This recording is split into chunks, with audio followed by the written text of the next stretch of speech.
நம்ம Ashwin sweets and snacks export பண்றதுக்கு 7373041434 மற்றும் www.ashwinsweets.com கான்டாக்ட் பண்ணுங்க.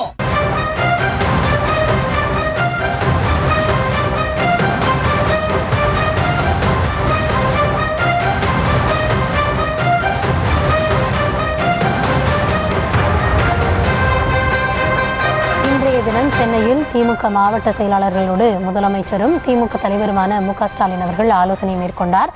அப்போது அவர் அரசியல் களத்தில் நமது கை ஓங்கி இருக்கிறது, நலத்திட்டங்களால் மக்கள் மத்தியில் சென்றடைந்திருக்கிறோம், கூட்டணியில் குழப்பம் விளைவிக்க நினைத்தவர்களின் சதி முறியடிப்பு, பலமான கூட்டணி அமைக்கப்பட்டிருப்பதாகவும் களம் எல்லா வகையிலும் நமக்கு பாசிட்டிவாக இருக்கிறது, சிறு சறுக்கல் கூட இனி வந்துவிடக் கூடாது என அவர் தரப்பில் அறிவுரை வழங்கப்பட்டதாகவும் கூறப்படுகிறது. விரிவான விவரங்களோடு செய்தியாளர் பாரி கார்த்திக் இணைந்திருக்கிறார். பாரி, வணக்கம். இந்த திமுக மாவட்ட செயலாளர்கள் கூட்டத்தில் முதலமைச்சர் பேசினது என்ன அறிவுரையை வழங்கியிருக்காங்க, என்ன நடந்தது, முழுமையான விவரங்கள்? வணக்கம். 2026 சட்டமன்ற தேர்தலுக்கு திமுக தயாராகும் வகையில் இன்றைய தினம் அறிவாலயத்தில் திமுகவினுடைய மாவட்ட செயலாளர் கூட்டம் நேரடியாக நடைபெற்றது. தொடர்ச்சியாக காணொலி காட்சியின் வாயிலாக நடைபெற்ற மாவட்ட தலைவரான அந்த கூட்டமானது தற்போது நேரடியாகவே முதலமைச்சர் அழைப்பின் பேரில் 78 மாவட்ட செயலாளர்களும் கலந்து கொண்டிருக்கிறார்கள். அவர்களும் வருகின்ற தேர்தலுக்கு பல்வேறு பணிகள் ஆற்றிட வேண்டும் என்று முதலமைச்சர் உத்தரவிட்டிருக்கிறார். அதன் அடிப்படையிலே அரசியல் களத்தில் நமது கையே ஓங்கியிருக்கிறது. அனைத்து குடும்பங்களுக்கும் பொங்கல் பரிசாக ரூபாய் 3000 வழங்கியது. 1.31 கோடி குடும்பங்களுக்கு மகளிர் உரிமத்தை ரூபாய் 5000 அளித்தது.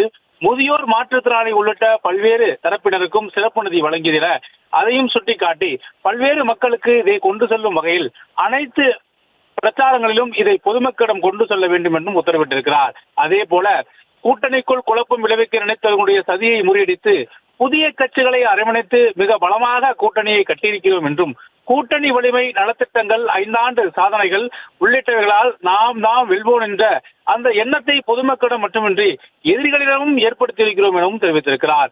களம் எல்லாவற்றிலும் நமக்கு பாசிட்டிவாக இருக்கிறது, எந்த வகையிலும் சற்று சிறுக்கல் கூட இனி வந்துவிடக் கூடாது, நீங்கள் ஒவ்வொருவரும் அதில் கவனமாக இருக்க வேண்டும் என்றும், உங்களது ஒவ்வொரு செயலும் ஒவ்வொரு அசைவும் பேச்சும் தேர்தலில் எதிரொலிக்கும் என்பதை உணர்ந்து செயல்படுங்கள் எனவும் தெரிவித்திருக்கிறார்.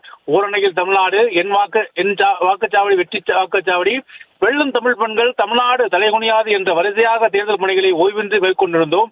அது மட்டுமின்றி வாக்குச்சாவடி குழுவினருக்கான பயிற்சி மாநாடுகள், இளைஞரணி நிர்வாகிகள் சந்திப்பு மாநாடுகள், வெல்லும் தமிழ் பெண்கள் மகளிரணி மாநாடுகள் இவற்றிற்கெல்லாம் முத்தாய்ப்பாக திருச்சியில் நடைபெற்ற மாநாடும் சிறப்பாக அமைந்திருக்கிறது முதலமைச்சர்கள் பெருமையோடு சுட்டி காட்டியிருக்கிறார்.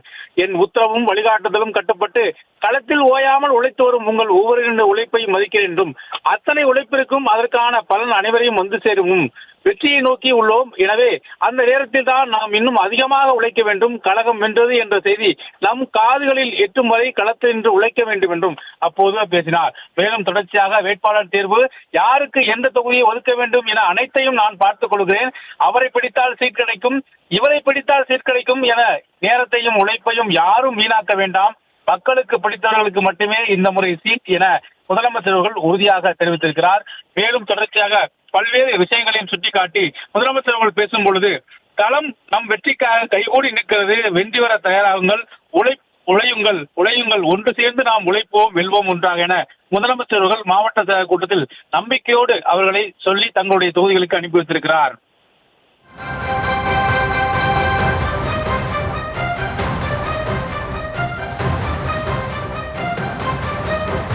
நம்ம Ashwin sweets and snacks export பண்றதுக்கு 7373041434 மற்றும் www.ashwinsweets.com கான்டாக்ட் பண்ணுங்க.